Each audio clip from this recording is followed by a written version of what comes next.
Hey everybody, welcome to the Agency Operators Podcast. Today I'm joined by Blake Gale of Blazon. How are you doing, Blake? Doing pretty good. Living the dream. Yeah, awesome. I'd love to hear that.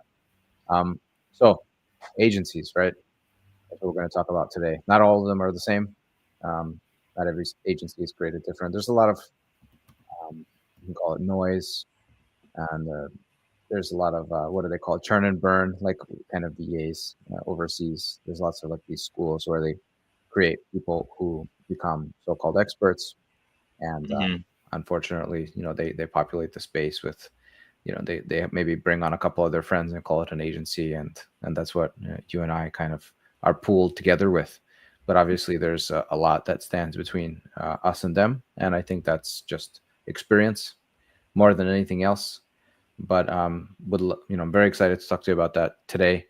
Before we dive in, Blake, do you want to chat a little bit about your experience? I love to hear people's stories and hear what they've gone through, because the agency space is fun and challenging, and we all end up here in different ways. So I'd love to hear your story, a little bit about your background. Yeah, definitely. I started out at a company called Nozani. It was a small business. We were charging our clients, gosh, like $300 or $400 a month. I wasn't the owner. I was pulled on as employee like number 15 or so at the time. Anyway, there was a huge demand for Amazon services, and there weren't a lot of agencies or companies that provided that service. And so that agency boomed pretty quickly. And anyway, so I worked for them for, gosh, about 2.5 years or so. They were bought out by buy box experts, and I recognized that I wasn't getting paid nearly as much as I was bringing in for the company. Put it into perspective, I was raking in over $300,000 a year for them, and they were paying me roughly 40. And I was like, this isn't working. So I quickly, I separated, split ways with them, and I started my own thing and replaced my income within 2 months. So, and we've been growing for the last 5 years. Yeah. Wow, that's Yeah. pretty amazing. So, how have you guys been growing? Is it just word of mouth? Okay. Yeah, the best way to put us is we've been a diamond in the rough, honestly. Word of mouth, referrals. This year is the first year where we've really started pushing marketing. I'm kind of shocked at how we survived 5 years without that we've grown over the course of 5 years to what we are today, organically. And the quality of service kind of speaks for itself, and that's where I found other agencies that are like-minded, where we've kind of teamed up and we have conversations like you and I are having today, where our service is exceptionally better than what a lot of these other agencies are providing. But they're just doing better at marketing. They're just getting their message out there better, and that's really where I need to step up and share more of our value, um, in a larger scope of work.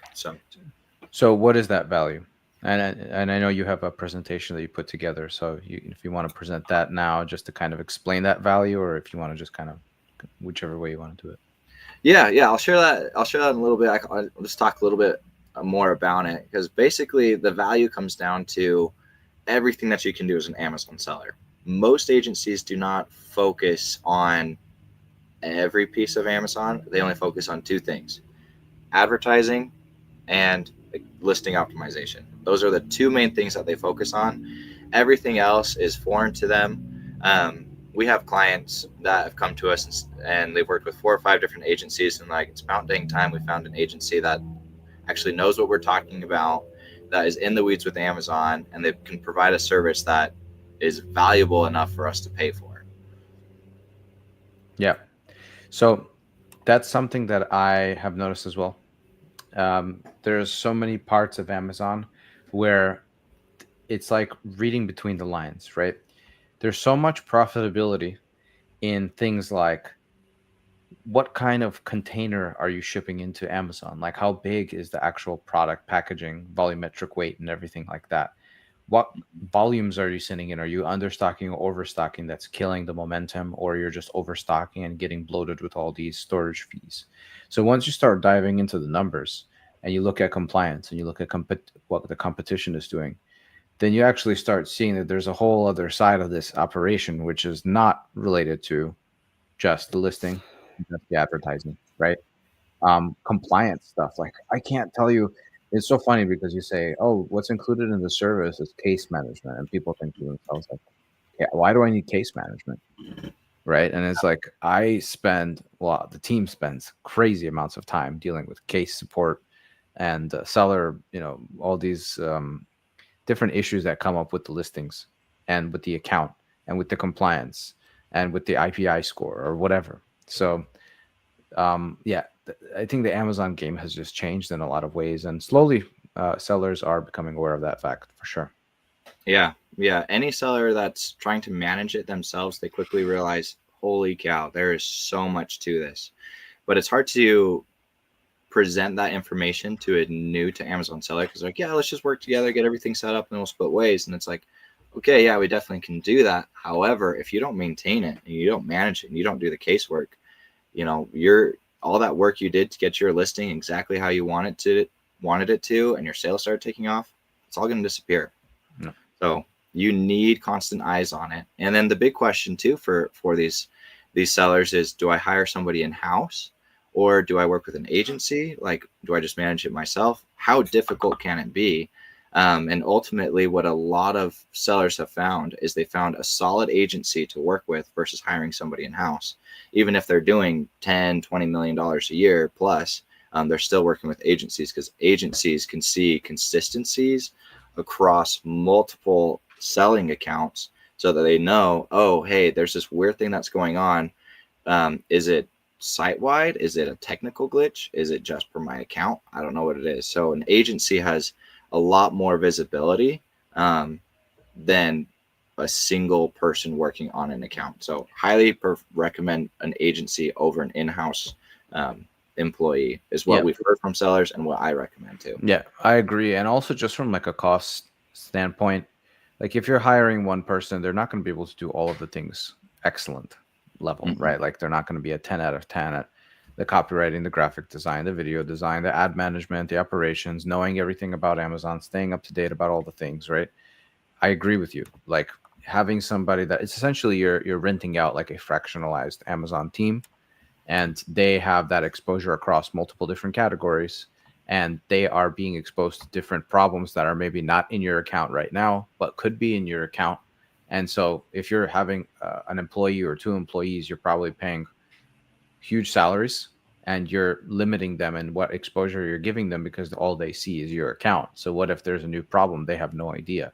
At the very least, they should be speaking in some kind of like WhatsApp groups or listening to podcasts like these, or try to stay up to date somehow. But as I said earlier, I think the best way is experience. So with that being said, I'd love to pull up this presentation, Blake. Yeah, definitely. Yeah, and kind of going back to the price points too for having in-house employees is you're to get a really good Amazon expert, somebody at our level, you're looking at paying easily $120,000 a year salary for somebody at this caliber.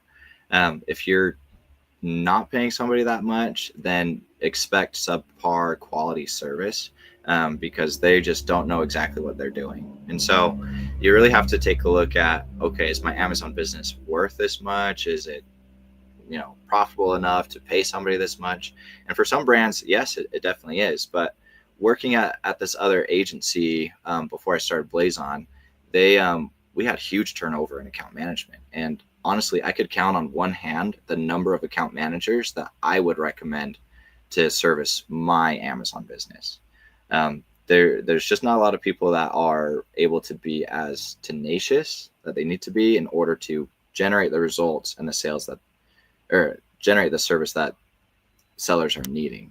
So, but yeah, I did want to share this. This is quotes from our frustrated Amazon sellers about agencies. So this is what we've heard from potential clients or clients that end up signing with us. So I just want to go through some of these. So we talked circles around them. They had no idea what an A+ content page was.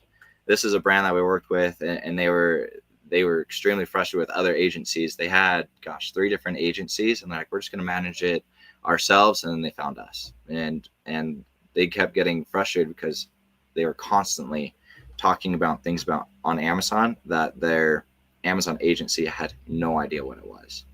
And A plus content being one of them, other programs, etc. So some of these other ones, we worked with 4 different agencies over the course of 3 years, then hired an in-house employee and sent him to Seattle for training, only to discover months later that he still had no idea what he was doing, and they didn't see any increases in sales. So they wasted a ton of money. They ended up working with us, and we 3x their sales in 3 months. How come my last agency didn't bring this to my attention? We hear this this quote all the time. Yep. And it's quite frustrating because for the seller, because they're spending all this money, you're like, well, how much did you pay them? They're like, we paid them, $3,500 a month or $5,000 a month. And they worked with them for like 6 months to a year. And we're like, you're paying them anywhere $60,000 and you're not getting the level of service that you need. So it's crazy. And one of the big things that we'll do is that we do here at Blazon, and I'll share this with you in a minute. It's called our secret sauce. It's this 150 plus point checklist of everything you can do as an Amazon seller. We will go in and do audits on accounts that are doing 10 to $20 million plus a year on Amazon. And then we will find that only 40% of the items on our checklist are actually complete. And they're missing so much. And they've been working with other agencies and paying an arm and a leg for the service, and they just get burned. So crazy. Yeah, absolutely crazy, man. So these last 2 quotes, that explains, why they kept telling me my ads were doing so good when clearly I'm wasting so much money. So this is actually something pretty common. I paired this little slide with it. This is a case study for one of the brands we work with called Crying's Coffee Pouches. They're working with an agency that was full service, but in reality, they were only doing advertising management. So on their website, they kept saying, it said on there, full service, full service, full service. But ultimately, they were just doing advertising management. So we took over. They were spending about $40,000 a month on ads. That equates to about 20% top cost because they're averaging $185,000 in sales. We quickly realized that they were spending that $40,000 a month on 7 keywords that were all brand focused keywords where the client would have been generating those sales anyway. And so we were able to take their 20% tacos and reduce it down to 9% and grow their sales from $185,000 to $400,000 a month. And so it's just so frustrating for us being in the agency space where we are swimming in a pool with other agencies that claim they do full service when in reality they only focus on ads and listing optimization. So could you go back there for a second? There's something interesting that I saw. So 8% AMZ referral fee from the 15%. Is that a catalog, a category change? No. So since they're in the grocery category, if your product price points are under $15, then you get a referral fee discount from 15% to 8%. So you guys drop the price for them. But I suppose if you start doing the math, you can justify that where you're offering the customer a discount in exchange for potentially more sales, and you probably end up making the same money because of the savings you get for the referral fee. Is that how you kind of played it? Correct. Yeah. So looking at their referral fee and FBA fees by reducing their price points, because they were at $15.99 and we dropped it down to $14.99, that actually increased their margin by 20 cents per unit. And then they were selling, 15,000 units a year, I believe, for those products under that $15 mark. And so we're able to pay for ourselves essentially with that one change. Love it. Yeah, I think this kind of explains it a little bit more clearly for people where, it's not just about listings and ads. You really do have to take a look at the catalog. You have to look for fees and try to understand on a granular level what's going on. Exactly. Yeah, exactly. Similar to what we see in our field. Yeah, it's we're like plumbers, right? Yeah, I know it's hard to explain like when we do audits of a potential account, right? We go in there and start looking at things. This is essentially what we see, where it's a construction nightmare. Like we've all seen it on social media where there's people that are posting pictures of like a DIY project gone horribly wrong, or they hired a cheap contractor to do a job and it's just garbage. Well, we see the same things on Amazon, but you can't just look at it and be like, oh my gosh, like I completely understand the story here. You know, too many sellers don't see the writing on the wall, and it kind of has to be explained to them. And so when a seller finds an agency like us and we do an audit and kind of show them what's been missing, then this picture becomes very clear, like, holy cow, these are all the things that are going wrong. So Those are real pictures. yeah, these are real pictures I pulled off on online. Social media, I think, does a great job at showing this sort of content. But yeah, so when you're looking at agencies, there are a couple of things to be very careful of. A lot of people will say full service. Full service does not equal for full service. You really have to ask them specifically what they do, because like, oh yeah, full service, but they just do advertising. I've had conversations with other agencies where they say, yeah, we do full service management, but then I have a dinner with the owner. I'm like, okay, well, talk to me about this. What's you guys' take on this? And like, oh, we don't do any of that. Oh, we don't do any of that, or this or that. They don't touch a lot of these additional things we're talking about, like reducing your FBA fees, changing your referral fee, moving the categories, or the casework, etc. They'll focus solely on the advertising piece. And I've heard from these other agency owners that their team gets frustrated when they get questions about stuff like premium A+ content or, you know, casework on certain things, because they only really focus on ads, but they sell full service. But yeah, they're only focused on ads and slight listing optimization.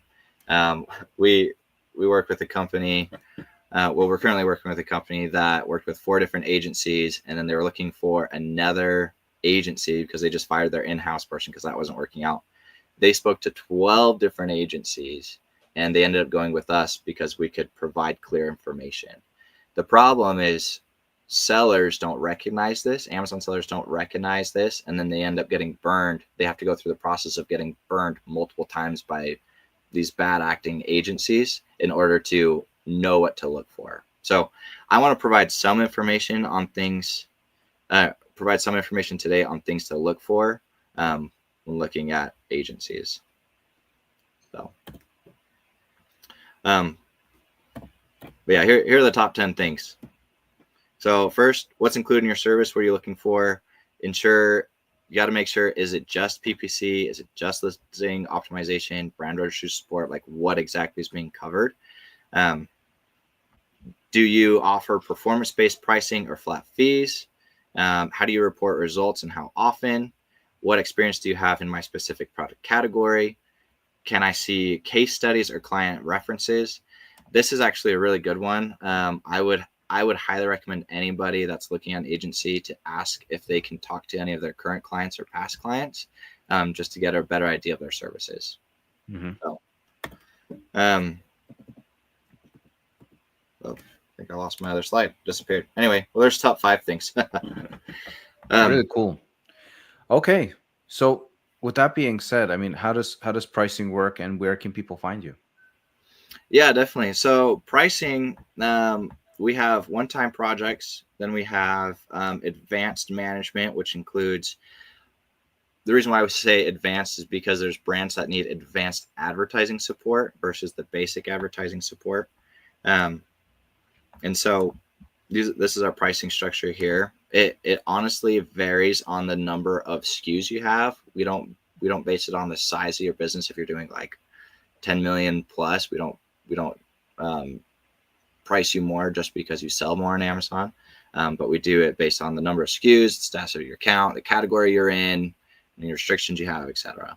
So you can find us at blazonpros.com, or you can reach out to me directly at Blake Gale at blazonpros.com, and we can do a quote for you for free and check everything out. So, but one of the biggest things that separates us from our competition is this here. This is our checklist of everything you can do as an Amazon seller. We go into account setup. There's a lot of settings that can be hurting your business. And I'll share a couple examples here in a minute. We go over everything you can do on your listings, like 20% price or MSRP, 3D images, your brand story, premium A plus content, virtual bundles, actual bundles, business to business pricing, etc. Account health management and monitoring, advertising, third party tools, value adds. There's a lot of things in here. Like if you're in the medical space, you can add HSA or FSA badges to all of your listings. Very cool. Yeah, there's a lot of things in here. So, but that's our secret sauce, and why clients see the success that they do with us is because we provide all those details and we get everything completed. Love it. So check these guys out, everybody. Thank you, Blake. yep, I appreciate the time, man. It's I think we painted a pretty clear picture here for people. So perfect. Awesome. Well, thank you. All right. Thanks everybody for watching. I'll catch you on the next one. See ya. Bye. Bye.